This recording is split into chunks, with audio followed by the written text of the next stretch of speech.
Well, we'll park that for a couple of moments here because one of the good news stories coming out of the weekend was the 14-year drought is over. The Buffalo Sabres officially qualifying for the postseason. It is, folks, the best story in hockey this season, period. And tonight they'll face off against the Tampa Bay Lightning. Can't think of any stories there. Here to break down all of this, longtime NHL netminder, now Buffalo Sabres analyst, the one and only Martin Biron, who joins me here on the sheet. Martin, first of all, thanks so much for stopping by. And boy, you want to talk about like an entire city, an entire organization finally exhaling. Whew, okay, we're in. We don't have to hear the number 14 anymore.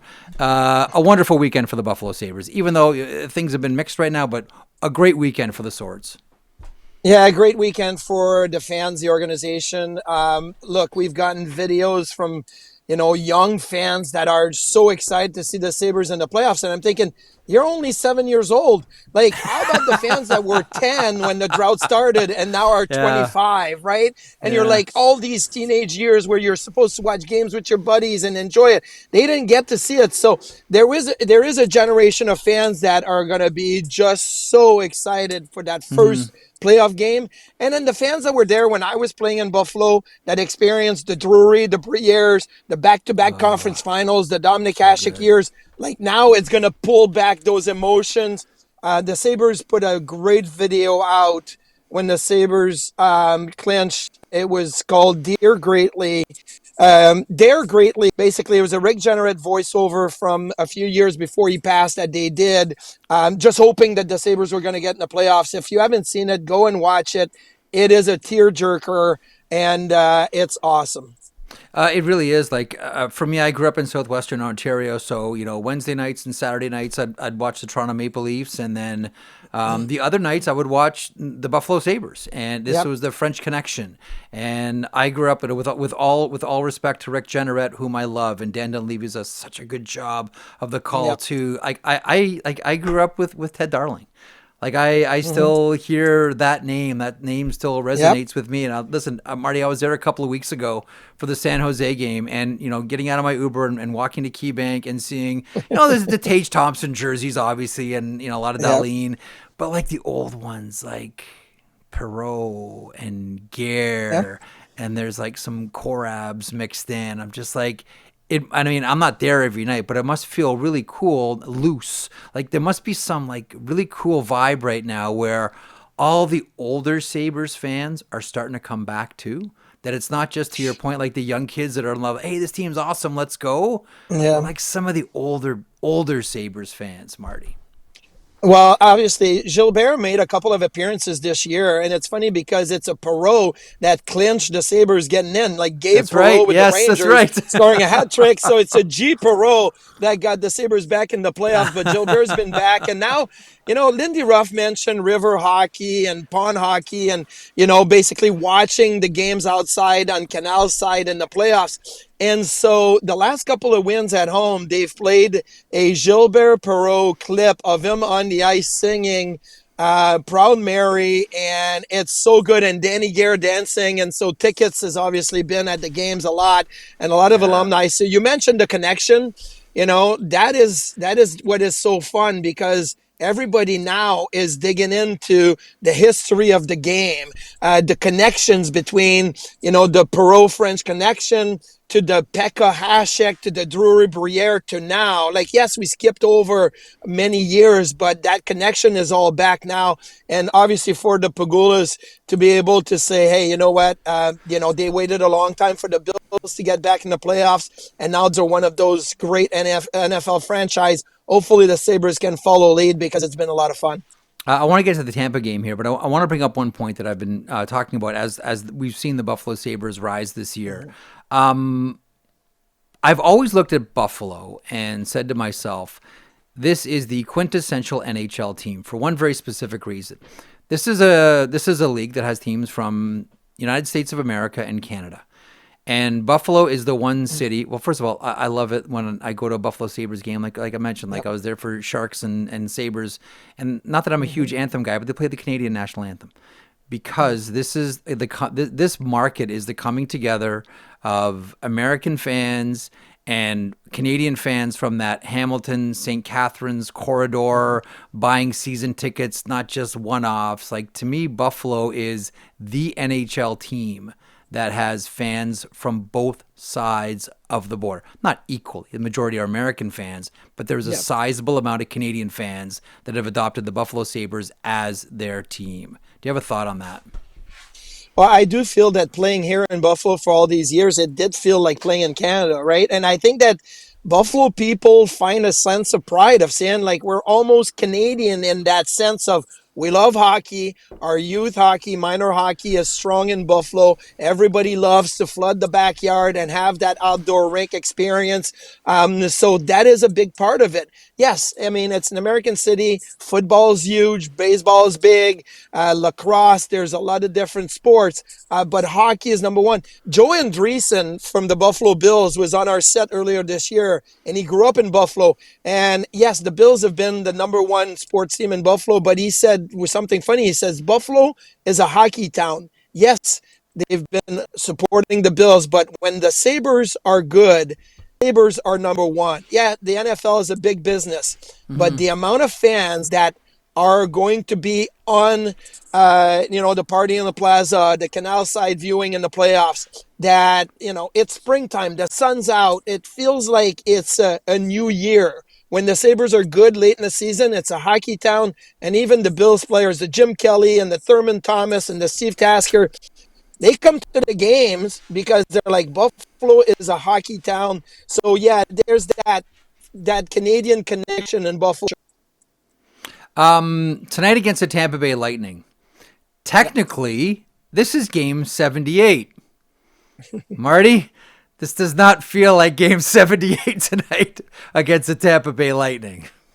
Yeah, and you obviously the last time they played on March 8th, it was an 8-7 Sabres win where there was tons of fight. It was the game of the year. They opened Hagel, and Hagel is the villain. And he went after Dahlin, and he's not going to play tonight.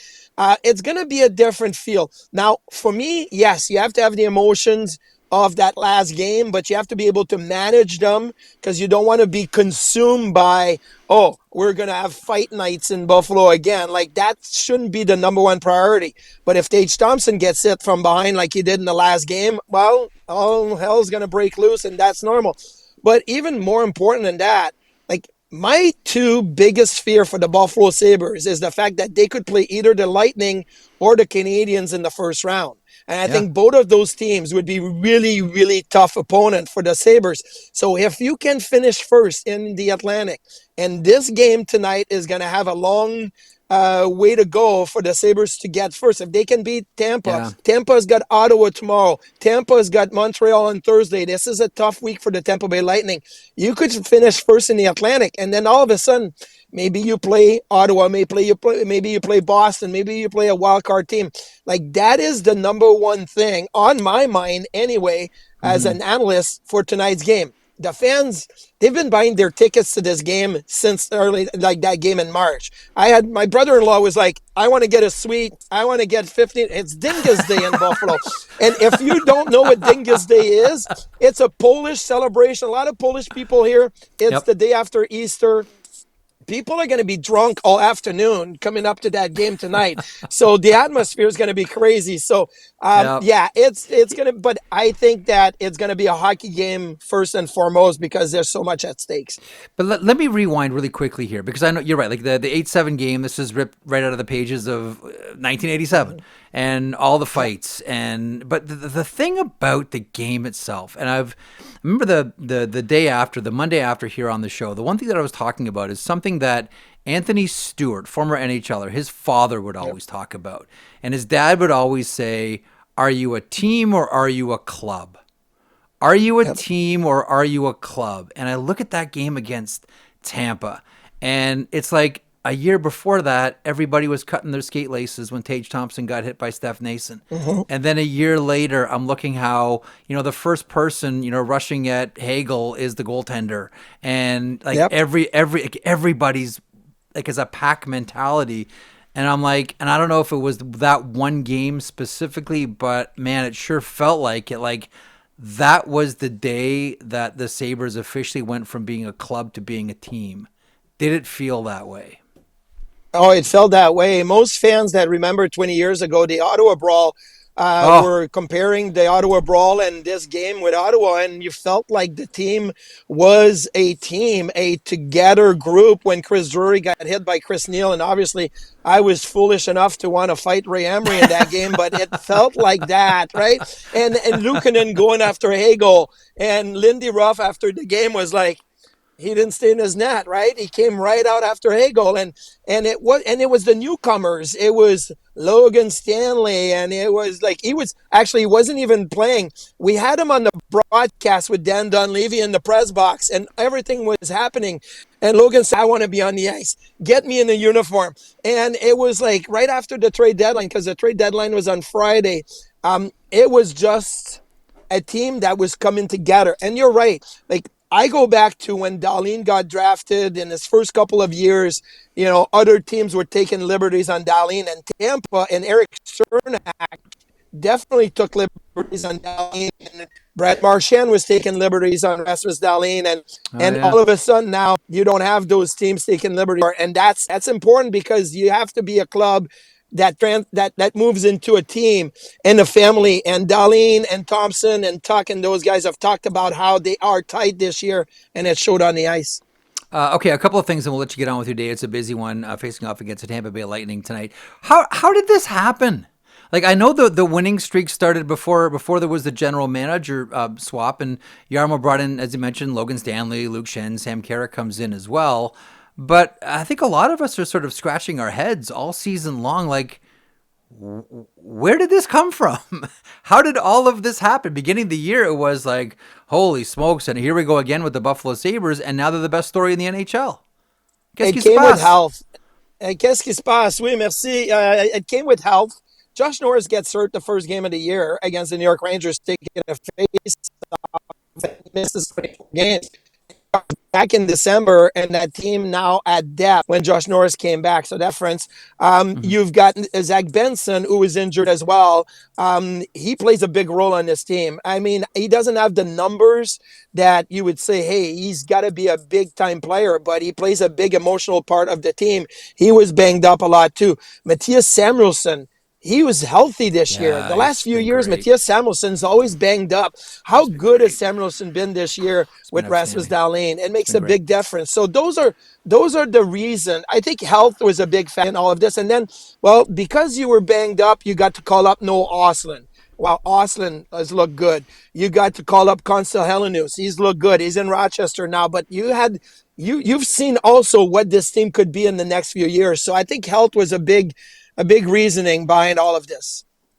Okay, and last one for you. The other player that I keep coming back to all season long. I know he's not Rasmus Dahlin, he's not Tage Thompson, he's not Alex Tuch, but Josh Doan. Yeah. I get every single game that goes by, and listen, like Buffalo gave up a really good player, and I'm happy for Utah, and they got JJ Peterka and 25 goals, 25 goals. Mm-hmm. But Josh Doan to me has been one of the big stories for me with the Buffalo Sabres this year, and what a revelation! And they've got him already under a contract that people are looking at and saying, "What a bargain for the Swords." Do you have a thought on Josh Doan? Consistency for Josh Doan, right? And he's found a good partner in Josh Norris, and the Joshes are playing together. It's been great. So the biggest thing for me when I look at Josh Doan is when he goes to the front of the net, he's a big body. He doesn't play well. He has part of the game that's like his dad Shane, and Yeah, a very thick guy on the wall winning one-on-one battles. But when he goes to the front of the net, he's very, very effective. And he slowed down a little bit of late here. And obviously, that guy, he's still a young guy, but everybody loves number 91. And thinking Michael Kesselring was a big part of the trade for JJ Peterka. oh yeah. Kesselring's not been healthy this year. And when he's had a chance to play, he hasn't gotten to top form. People are forgetting about Peterka really quickly because of Josh Doan. He's been amazing. You're right to point him out because he is added to the depth of the Sabres now. They've got top, their three lines are great because of guys like Josh Doan factoring into the lineup. Listen, thank you so much for this. Have a wonderful afternoon. Should be a fascinating game tonight. Thanks so much for doing this. Merci, mon chum. Merci, mon chum. Have a great end to the season and great playoffs as well. Jeff Merrick along with you. Hope you enjoyed the program today. If you did, or maybe even if you didn't, they can't all be gems, folks. Please hit the subscribe button. Also a reminder, every morning, 9 a.m. Eastern, Johnny Lazarus, Colby Cohen, I call them the Impact Players. You might know them as a tandem that makes up the Morning Cup of Hockey. Also DFO Live at noon Eastern. This year, your host Tyler Yaremchuk alongside Carter Hutton. Full day's worth of programming right here on Daily Faceoff, your favorite YouTube hockey channel. And as a reminder as well, Zach Phillips, our producer here for the sheet, said if you subscribe, he'll buy you a puppy. It's true. It's true.